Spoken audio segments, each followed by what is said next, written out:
The beautiful thing about the Gospels, and secondarily, the beautiful thing about the epistles, and I do love the epistles, but the ultimate is the Gospels, which contain sermons by Jesus. He spells out for us in a way that, although it calls for work on our part to do these things, and when I say work, I'm not talking about necessarily exterior works. I'm talking about interior work. You know, one of the things that I think people fear is that if they have a relationship with Jesus, he's going to immediately say, sell all your possessions, leave your family, and go to Indonesia and be a missionary. Not going to happen.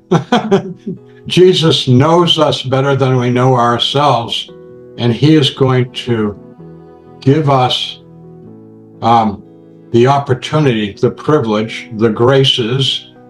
He's going to equip us to do that love.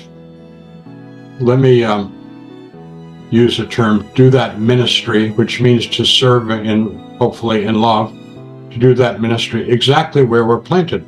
So, you know where that, and I think this is pretty obvious, where that transformation of ourselves and following Jesus begins is with our family. Being kinder, more patient, more loving, less judgmental with our family. Then that radiates out into our neighbors, the people that we come in contact with. It may be at school, it may be at work, it may be next door or 5 doors down the street. The important thing is that Jesus will help us grow in our love step by step by step. Jesus is very patient. Jesus is very kind. Jesus understands this world because he lived here. He gets it. He totally appreciates the difficulties and struggles of this world, and he will, not literally, but figuratively, take us by the hand. He will take us by the heart, and he will lead us into what's called discipleship, following his example and being successful at it. Adi, I just want to add here something that some of the listeners to this talk might appreciate, and many of them will. I have had so many miracles happen in my life since I have been following Jesus that we could spend days with me talking about the miracles that I've been a part of. Now, I did not make these miracles happen. I prayed and I put my efforts into being a loving person, but God made the miracles. Just amazing things. I'm talking about miracles of very large sums of money coming to me to do my mission work and to do my ministries without me ever asking for them.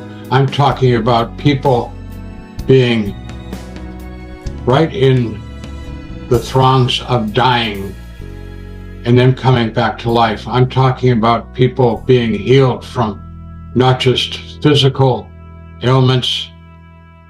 And I'm talking about being healed right before our eyes, and I'm talking about the doctors and nurses and people that I was with. I'm talking about healings from demonic possession, miracle after miracle after miracle.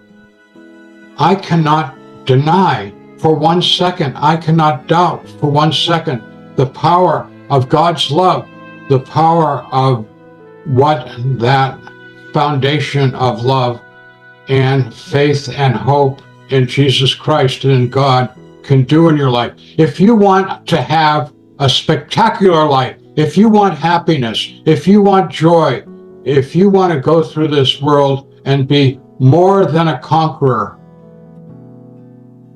conquering the power of evil, conquering the power of death, conquering all the threats and condemnation of this world. You put your heart and your hand in the very capable and wonderful hand of Jesus Christ and put him in your heart and in your mind.